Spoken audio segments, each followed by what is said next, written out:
बिहार की राजधानी पटना से सटे इलाके मगध के नाम से मशहूर रहे हैं। इस इलाके की एक खास बात यह भी है कि यहाँ कई जगहों पर ऐसी मस्जिदें दिखती हैं जहाँ मुसलमानों की कोई आबादी नहीं है, लेकिन यहाँ अब भी मस्जिदें मौजूद हैं और वहाँ हर दिन अजान भी दी जाती है।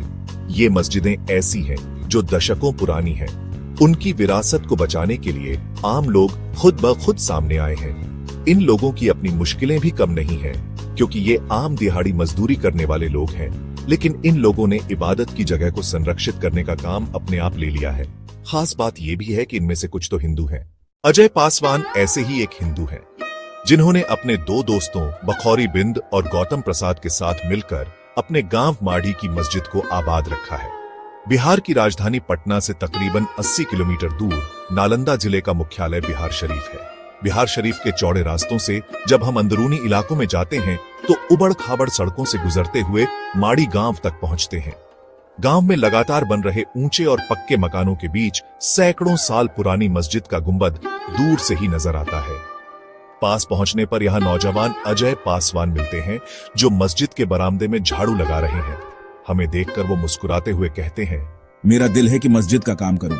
खाना नहीं खाएंगे, लेकिन यहाँ सेवा करनी है।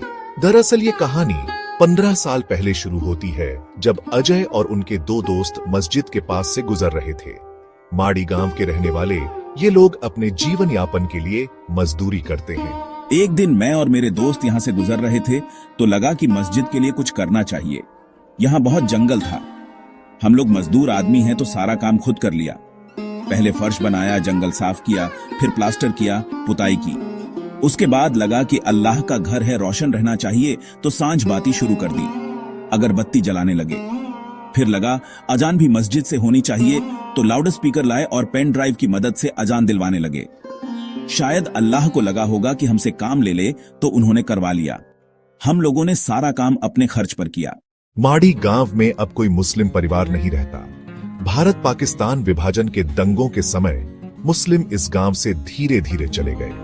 ये मस्जिद कितनी पुरानी है, इसका कोई ठोस जवाब नहीं मिलता, लेकिन माड़ी गांव के लोगों के मुताबिक ये मस्जिद 200 साल पुरानी है। इस मस्जिद के पास एक मजार भी है, जहां गांव के लोग शुभ काम शुरू करने से पहले आते हैं। मस्जिद के ठीक बगल में कुसुम देवी रहती है।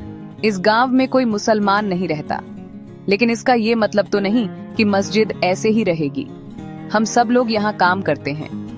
कोई भी शुभ काम हो तो देवी स्थान पर जाने से पहले यहीं घोड़ प्रणाम लगा जाता है। उसके बाद देवी स्थान जाकर लोग पूजा करते हैं और शादी विवाह होता है। अजय पासवान रोजाना 500 रुपये कमाते हैं। हम गांव वालों से कुछ भी नहीं लेते। कोई अगर मस्जिद देखने आ गया और 400 रुपये दे दिया तो बात अलग है। मेरी माँ, पत्नी, बच्चे भी कुछ नहीं कहते, क्योंकि हम किसी नशे पर पैसे तो खर्च नहीं कर रहे हैं। हम तो धर्म स्थल पर लगा रहे हैं। इतने साल बीत गए, लेकिन सरकार, नेता, विधायक किसी ने इस मस्जिद की सुध नहीं ली। हमने भी ठान लिया है कि जब तक जिंदा रहेंगे तब तक मस्जिद का काम करेंगे।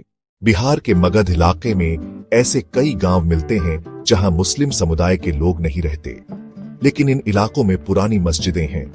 इनमें से कुछ मस्जिद अतिक्रमण की शिकार हुई, कुछ जमींदोज तो कुछ खंडहर में तब्दील हो गईं या स्थानीय लोगों के जानवरों का आशियाना बन गईं। ये मस्जिदें इस बात का साफ संकेत हैं कि किसी जमाने में इन गांवों में मुसलमान आबादी अच्छी तादाद में रही होगी। मगध का इलाका वो इलाका है जहां मगही भाषा बोली जाती है। पटना, गया, नालंदा, नवादा, शेखपुरा, अरवल आदि जिले मगध में आते हैं। 1946 में जब नोआखली, अभी बांग्लादेश में दंगे हुए, तो उसके नतीजे में बिहार में भी दंगे हुए, जिसका प्रमुख केंद्र मगध का इलाका था। दरअसल मुस्लिम लीग की पॉलिटिक्स बिहार में बहुत मजबूत नहीं थी। बिहार विधानसभा की वेबसाइट के मुताबिक 1938 में जब गवर्नमेंट ऑफ इंडिया एक्ट के तहत प्रांतीय चुनाव हुए, तो बिहार में मुस्लिम लीग महज 2 सीट जीत पाई थी।